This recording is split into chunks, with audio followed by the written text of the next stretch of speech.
Welcome to the FCIAC Football Podcast. I'm Dave Rudin, and we're on the countdown now to Thanksgiving. We've finished up the first 9 games of the regular season. We're starting to look at Thanksgiving. We're starting to think ahead to the state playoffs, where right now in the FCIAC, we know we're going to have 5 teams, good shot. We could have 6-2. The unknown's going to be Darien, which has to beat New Canaan to definitely get in, but we'll have some roads to get in with a loss. But right now, joining me is someone who doesn't have to worry at all about whether he's going to be playing on Thanksgiving. It's just going to be a question of where and may have already clinched a home game and who. And that's Greenwich coach Tony Morello. Tony, thanks for joining me. Hey, Dave. Thanks for having me. I like that. I love that hat. I didn't know you wore it. I didn't know if that was just a sideline look or if you got that in the Greenwich War Room too. Yeah, it's kind of become a thing. So hey, you got I think everybody's going to be rocking those in Greenwich. You keep doing what you've been doing this year. There are definitely some linemen on this team right now that are trying to get it on the next team store that comes out. That's for sure. Okay, I got to say though, Dave, I got to say I'm doing this podcast tonight with no shoes on. After our Union Dutchman's big loss this past weekend against RPI, I saw very disappointed. Nah, I saw we lost. Why? You lost a bet? You have to walk around barefoot or something? Yeah, I just thought I'm doing the podcast with Dave, two Union alums. It would be hard to do it with shoes on after seeing that. Okay, seeing that loss. I'm gonna go out on a limb here for you. I'm wearing my little Uggs right now. I'm taking them off, and I got my office Uggs. I'm barefoot with you. Us Union people stand together. We'll go. People are gonna love. We got the first, maybe one of the first FCIAC football barefoot podcasts. So you have to be. Yeah, you start the season number 1 and in the state poll, and right now in the poll that came out today, you're number 2. So it's been a good road so far for you. Oh yeah, I mean it's we've played some really good football games and we've played some really great opponents, and I think the goal for any coach, any team is to be playing your best football late November into December and have the team going at full speed and as healthy as possible. And we're fortunate right now that we have our team is mostly intact, and we're on a 6-game winning streak, and the loss earlier in the season, I think, could be a blessing in disguise. It humbled the team. It reminded the coaching staff that we have to leave no stone unturned. We have to prepare ourselves for any possible situation that comes up in a game, and feeling really good about where we're at right now. Yeah, there's it's a cliche, but it's not. You learn more from a loss than you do a win, and in football, if you're going to get that loss, you want to do it early in the year. You don't want to do it late in the year. And I was at the Southington game in the 2-point conversion. That's the difference between you being undefeated and you kind of just looked like right then learning experience. It's early. If we do what we need to do, it's not going to hurt us too much. Yeah, and there's a scenario that we hadn't practiced, and that's a scenario that we've since practiced a bunch of times. That end of game 4-minute drill type situation. We had opportunities to wind the clock down in the second half, and we couldn't execute on offense. And a sudden change like that, and circumstances the way they were, you just try to better yourself so that when it happens again, you're better prepared. Was that game, now that you look back on it, can you see a lot of changes that either you made coaching, your players did playing, where it was really a defining moment to this point right now? I think so. I think in some ways, yes. You look at the game and you look back at least the game script that we had, and I think early on, it worked like we wanted to, but our halftime adjustments weren't as successful as we'd hoped. And I think if I'm looking squarely on myself or calling the game. I think that we were playing a little bit not to lose in the second half there, and kind of got away from spreading the ball around and just taking what the defense gives us. And that's one of those things you learn along the way, is that we are who we are, and the circumstances or situation in the game shouldn't affect that. So it's definitely a learning experience for me. And at the same time, we can't turn the ball over in pivotal moments. And I said it this past weekend, we can score points very quickly, and when momentum is on our side, we're a dangerous team.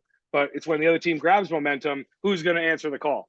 And that's kind of been the MO of this football team this year. But there's such a great group. It was the point in the season where a loss can be very deflating, and it can take a team one way or the other. And we've just been having so much fun together for the past 12 months, really. And I know that I don't want to say goodbye to this team. I say that to them all the time. They're probably tired of me beating them over the head with it, but like, I would take this team anywhere to play anybody. I would play all the way through winter into the spring with this group. They're such fun guys, and just so much fun to be around. The way things are set up right now, you're gonna have 3 teams in the field of 8 that you've already played. So odds are you're gonna have at least a rematch somewhere along the way, especially if you have the kind of run. I'm guessing if you're gonna have at least one rematch, you'd like to see Southington again. Yeah, I mean, it doesn't really make a difference to me right now. We haven't, we've watched some games at our team lock-ins, and I got a chance to watch the West Haven Hamden game last Saturday night, which was awesome. We watched it with a bunch of our coaches, and both teams played great. I mean, there's been some great football games this year. I know we were on the losing end of one of those great football games, but you look back and you're like, wow, that was a big moment. It's exciting for the players. It's exciting for fans. So, whatever the circumstances are after Thanksgiving, we'll take it head on. And again, to me and to this team and these captains and these seniors, doesn't really matter who the opponent is. We're going to give them our all, and we're just going to try to beat Greenwich football no matter what. Now, it'd be a lot more fun if you should be the FCIAC team that makes the run and should get to the final. It'd be a lot more fun. Maybe not for you, for all of us. To someone like West Haven, the team you haven't played, a team that's unbeaten. The alliance is a great thing. The only downside, and it's more of a downside now because they've watered down the playoffs, is you're more apt to have a rematch, even with a non-league game than before. But you know what? It's been business as usual with the Cardinals all year. Offensively, a balanced attack, almost 50-50 running and passing. And when you look at Vombalakis and Königsberg, it's 50-50 running the ball as well. They've pretty much split everything. So you have to be real happy with the way the offense has played all year. Absolutely. They're number one, you want to keep guys as fresh as you can throughout the season. Obviously, these big games that are coming up right now, I do think that we are as fresh as anybody because we are balanced and we're able to spread the ball around. It makes it difficult to game plan against us because, you don't know who really is going to get the majority of the target share or touches. But, ultimately, we have great athletes, and we have a large program at this school, and it'd be my fault if I didn't use the resources that we have at this school and what this school provides. We have depth, let's use it. We have talent, let's use it. And there are some guys on this team that are now playing a little bit more on both sides of the ball, which I think has strengthened our defense quite a bit. I think that our defense has improved greatly through reps and experience throughout the course of the season. I think they're playing their best football right now, and I'm really excited for what this defense can do as we go into the playoffs. They're playing with a lot of confidence, and it's allowing the offense the liberties to take a few more chances. What led you to decide? I mean, you've got a few guys, Dom DeLuca, comes off the top of my mind, Charlie Dixon. You do have a few guys that are going both ways. What led you to make that decision? I think they're just special talents. Ultimately, you want to have the best 11 out there on every single play that you possibly can, and having those guys, and George is another one who's been playing some corner for us.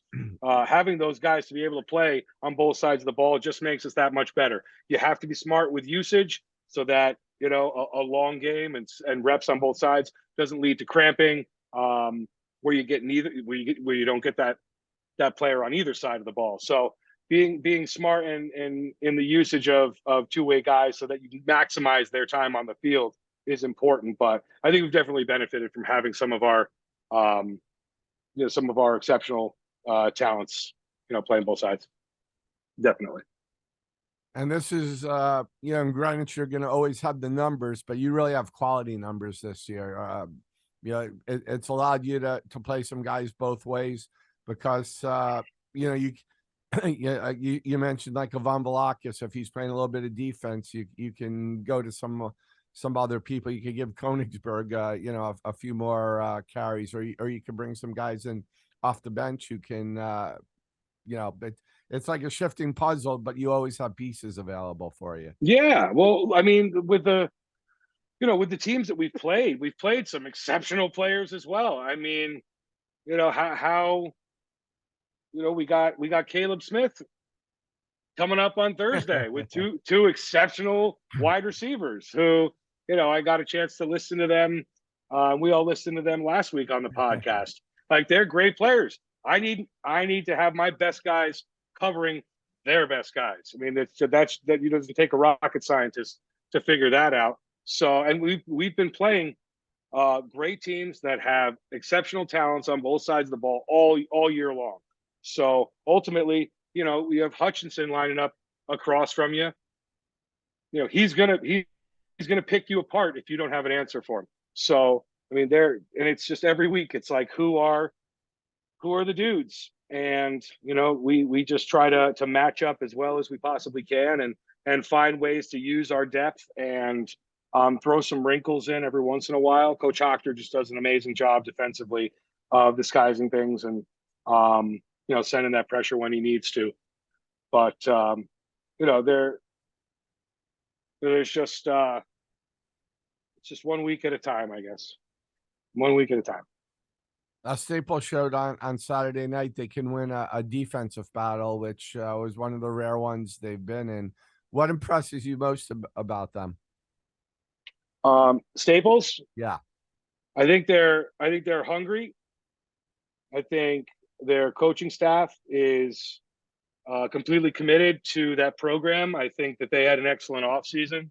I know they were working hard in the weight room. We're following each other on Twitter and Instagram, and we see what other programs are doing, and we see the quality of student athlete, and Staples is a great rival, and it will come as no surprise to anyone that last year's game was a big one, and it ended up going in our favor in overtime, but they took us to the limit, and we know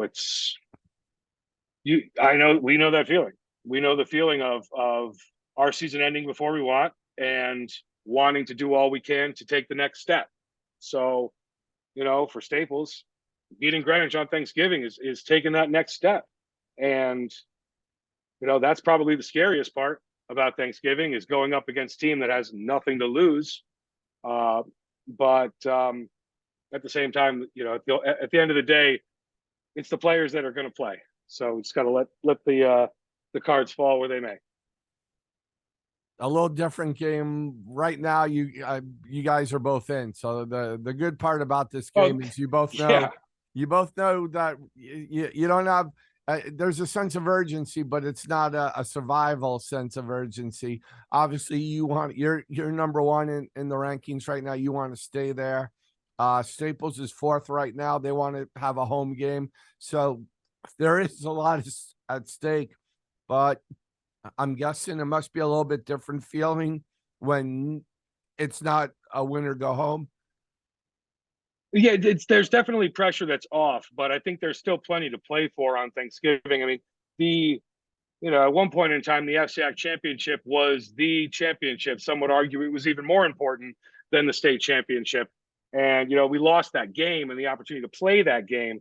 But in my eyes, in our coaches' eyes, and our players' eyes, being FCIAC champions means something. And right now, we're the only no-loss team in the FCIAC in conference play, and that means something to these guys. It's something that they want badly, and it's definitely something that we're playing for. And I don't know what happens if Staples wins. Then we have like 4 or 5 one-loss teams. I have no idea how that gets broken down, but they don't want to leave that up to chance. It should be. It's almost. It's kind of also a strange dynamic because you got to come right back and play on Tuesday. Yeah. If you already knew you're going to be in, I almost wonder if you'd rather on Thanksgiving if you could redo the schedule, not have a game as difficult as Staples is going to be 5 days before you have to play your first state playoff game. Or do you look at it is good to have that tune up? Well, I think definitely, depending on who your opponent is, if your opponent's last game was this coming Saturday and they had 12 days to rest and recover for their playoff game, as opposed to a team that plays on Thanksgiving at the same time as you, then it's a level playing field. I would probably be thrown out of here in a heartbeat if I suggested playing on a Wednesday night. But that's part of the fun that comes with playoff football is, playing 3 games in the span of, 16, 17 days. It's a marathon, but we're used to it as coaches as far as film breaking down goes, and just the gauntlet that is Black Friday all the way through that Tuesday quarterfinal game. And we'll get to that point at some point next week, but we have extra time this week to prepare for our opponent, and they have time to prepare for us. So ultimately it's just a countdown right now to Thanksgiving and finding ways to give your guys rest, but also get your installs ready and get them prepared to play on Thanksgiving is the most important thing going on right now. How do you handle it right now in terms of your practice schedule? Because this is an opportunity to give your guys the rest that they're not going to get after Thanksgiving. Do you just give them a few days off this week and kind of give them a little bit of a mini break or mix it up? How are you handling the schedule? Yeah, no, today we were indoors. We had a lift. We did film. We watched a little bit of our Stanford game, made corrections from the game from this past Saturday.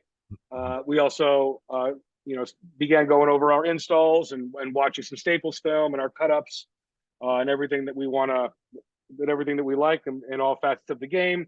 We always do our special teams meeting every Monday with Coach Woodring to address any issues and whatever changes we want to make for the upcoming week.